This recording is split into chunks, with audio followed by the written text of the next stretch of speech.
troop contributing countries and the African Union for urgent measures to support and strengthen AMISOM, particularly in the following priority areas.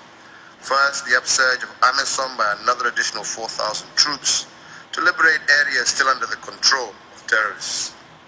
Second, to facilitate the deployment of critical enablers and force multipliers, as well as the provision of predictable and sustainable funding, including from the United Nations assessed contributions.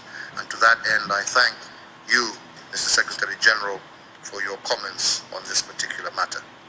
Third, the provision of United Nations support to the Somali security forces in order to accelerate the AMISOM exit strategy. Fourth, support the implementation of the Somali National Development Plan to enable the people of Somalia, including refugees, to go back home and participate in the reconstruction of their country. Fifth, call on the conference to endorse and support the Nairobi Declaration and Plan of Action as agreed at a special summit of IGAD heads of state and government in March of this year. I am glad to note that this conference will in addition consider the issue of humanitarian assistance following prolonged drought that has affected the entire Horn of Africa region. I hope this meeting will agree on a joint plan for the urgent extension of the necessary humanitarian support in order to alleviate further suffering of the affected communities. In closing, the government and the people of Kenya shall remain a faithful partner to the people of Somalia as we have been over the years. We will continue to work closely with the federal government, the regions, and the international community in the quest to secure peace and prosperity for Somalia and for this and other and many generations to come. I thank you. Thank you. I thank you I thank the President of the Republic of Kenya very much for his contribution, and I call on His Excellency, the Prime Minister of the Federal Democratic Republic of Ethiopia. Your Excellency, let me begin by commending the co-chairs for organizing this unique conference. Today, I'd like to make 4 points that I think are vital, important to ensure lasting peace and sustainable development in Somalia. Number one, as you all know, our region in general and Somalia in particular has been consistently targeted by terrorist attacks, mainly from Al-Shabaab. The fight against Al-Shabaab has been progressing. Successful offensives by the Somali National Army, AMISOM, and friendly forces have driven Al-Shabaab out of many towns and villages. Al-Shabaab's popular support is waning. Its income levels are reduced significantly. Its ability to command and control of its forces is not to a level it has been a few years back. The extremist group is on the retreat, but it still has not been eliminated, remains dangerous with the capacity to launch terrorist attacks both in Somalia and outside. We must therefore take practical measures to further intensify and better coordinate AMISOM and friendly forces along with the Somali National Army against fighting Al-Shabaab.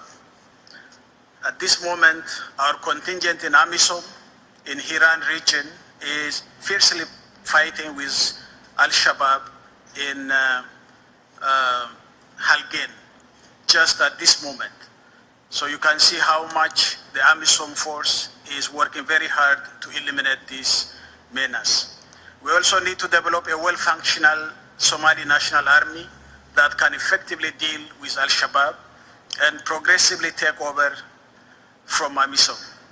In the coming few years, maybe in the coming 2 years, 3 years, 4 years, we have to make it as functional as possible.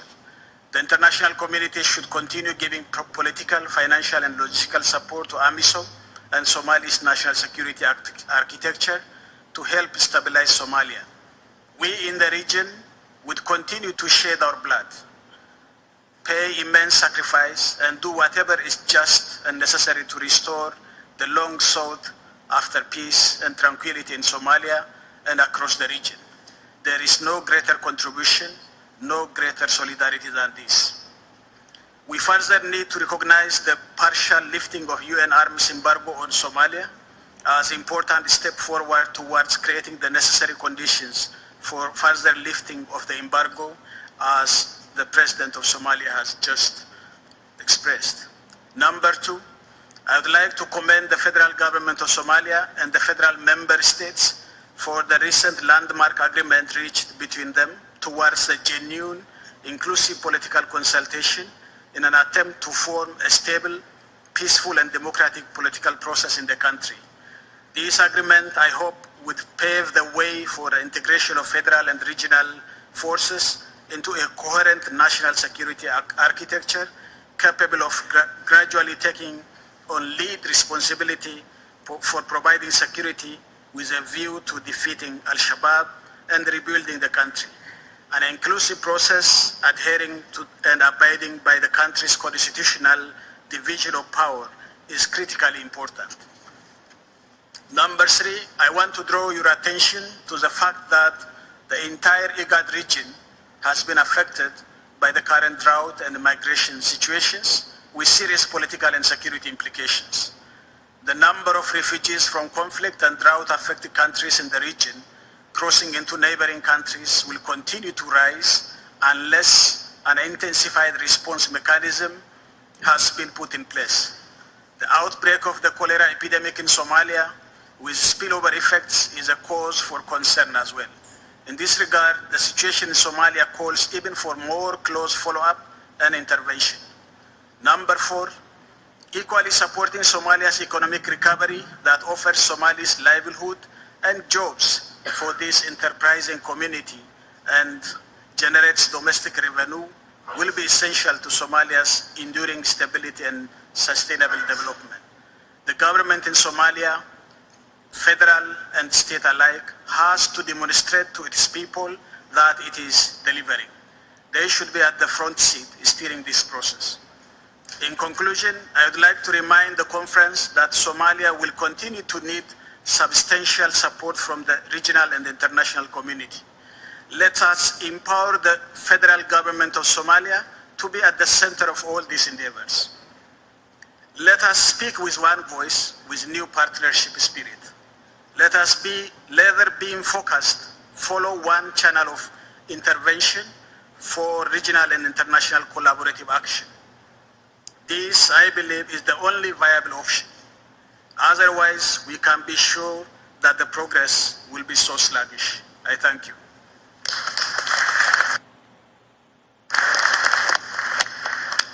I thank His Excellency very much for his contribution, and I thank everyone very much for their contributions. That brings us to the end of the opening session of the London Somalia Conference. I think people have set out a vision for Somalia that is optimistic but also realistic about the challenges ahead in building a peaceful and prosperous Somalia. And clearly essential to that ambition is strengthening national security in Somalia, and that's the subject of our first policy session. I'm delighted to be joined by my colleague Michael Fallon, the